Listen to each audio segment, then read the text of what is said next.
Oi, pessoal! Olha, oferecer um atendimento de primeira para todo mundo é com certeza um objetivo que todos nós compartilhamos. Mas sabe o que é curioso? Às vezes, essa vontade imensa de acertar acaba nos travando, nos deixando sem saber o que fazer. Vamos entender melhor isso e ver como a gente pode transformar essa boa intenção em atitudes que realmente fazem a diferença? Pois é, essa frase da especialista Aline Fernanda pega bem no ponto do problema. A gente quer ajudar, claro, mas aí vem o medo de fazer alguma coisa errada, ou até uns preconceitos que nem sabíamos que tínhamos, e pronto, se cria uma barreira. A grande pergunta é, como é que a gente quebra esse ciclo, né? E o mais interessante é que a solução é bem mais simples do que parece. Não é sobre decorar um manual cheio de regras. É sobre entender e absorver um único princípio. Uma ideia tão poderosa que serve como um guia para todas as nossas ações e que acaba com qualquer dúvida. E a palavra é essa aí: respeito. Simples, direta, fundamental. Sabe quando bate aquela dúvida de como eu devo agir agora? A resposta, a bússola, deve ser sempre essa palavra. Ela é a chave para tudo. Agora, o que eu acho mais legal nessa definição é o que ela realmente significa.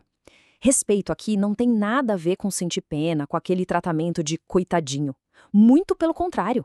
Respeitar é fortalecer, é garantir que a pessoa continue no controle da própria vida, com toda a sua autonomia e dignidade preservadas. Tá, legal, respeito, mas e na prática? Como é que isso funciona no dia a dia? Agora a gente vai para a parte concreta, com umas dicas que dá para aplicar já e que transformam essa ideia em ações reais. Olha, isso aqui é a base de tudo. A gente nunca deve assumir que alguém precisa de ajuda. A primeira coisa a fazer é sempre perguntar. E se a resposta for sim, aí vem a segunda pergunta, que é importantíssima. Como eu posso te ajudar? Deixa a pessoa dizer o que ela precisa. Ninguém melhor do que ela para saber como ser ajudada, certo? E, gente, as palavras que a gente usa têm um peso enorme. O jeito certo de se referir é pessoa com deficiência. Termos como portador de deficiência já caíram em desuso. E faz todo sentido, né? Deficiência não é uma coisa que se porta num bolso e se deixa em algum lugar. É uma característica da pessoa. Quando a gente diz pessoa com deficiência, a gente coloca o mais importante na frente, a pessoa. E aqui, olha, são umas dicas de ouro para comunicação.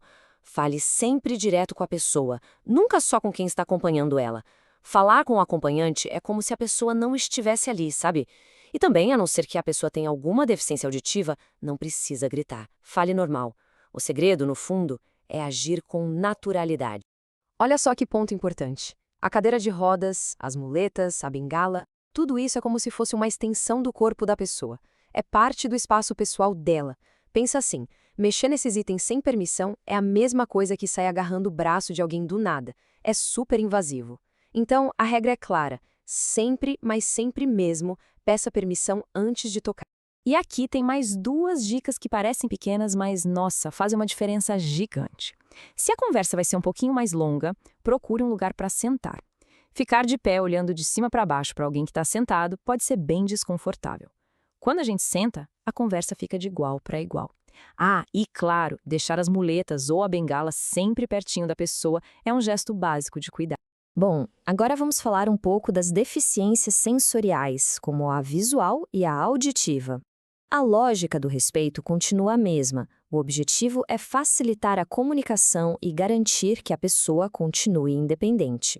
Então, por exemplo, ao conversar com uma pessoa cega, é super importante se apresentar quando chegar e avisar quando estiver saindo. Assim a pessoa não fica falando sozinha, né? Já com uma pessoa surda, o contato visual é a chave.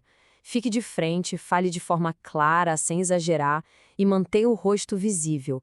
Isso ajuda muito na leitura labial. Ok, a gente viu essas dicas práticas, né? Mas agora, vale a pena dar um passo para trás e olhar o cenário todo. Entender o contexto maior ajuda a gente a perceber por que cada uma dessas pequenas ações é tão fundamental. Olha esse número, 14,5%. Sozinho ele pode não dizer muito, né? Mas ele representa a gente. De acordo com dados do IBGE lá no censo de 2000, esse era o percentual da população brasileira com alguma deficiência. Estamos falando de quase 25 milhões de pessoas naquela época. É uma parte enorme e muito presente da nossa sociedade. Mas por que isso acontece? Esse gráfico aqui ajuda a gente a entender um pouco. Ele mostra que muitas deficiências são adquiridas ao longo da vida, seja por doenças, acidentes, violência. E isso é um lembrete importante. A deficiência faz parte da condição humana. Qualquer um de nós pode passar por alguma situação de incapacidade em algum momento. E aí que a gente chega no ponto principal de tudo isso. Cada gesto nosso, cada atitude de respeito, por menor que pareça, é um tijolinho na construção de um mundo mais acessível e mais justo para todo mundo. E essa imagem aqui é um exemplo perfeito disso. Um banheiro acessível, com barras de apoio, mais espaço. Ele não serve só para quem usa cadeira de rodas. Pensa numa pessoa idosa, numa mulher grávida, alguém se recuperando de uma cirurgia. A acessibilidade, no fim das contas, é bom para todo mundo. Ou então, olha só que coisa simples e poderosa. Um cardápio em braille. É uma adaptação que parece pequena, mas que dá a uma pessoa cega a liberdade de fazer a própria escolha sem precisar que alguém leia as opções para ela. Isso é dignidade na prática. E para a gente fechar, fica essa pergunta no ar. O mundo inclusivo não é feito só de rampas ou de leis, sabe?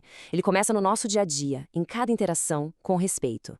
Começa quando a gente enxerga a pessoa primeiro e não a sua deficiência. Então, a reflexão que fica é: qual o próximo passo que cada um de nós pode dar para ajudar a construir esse mundo?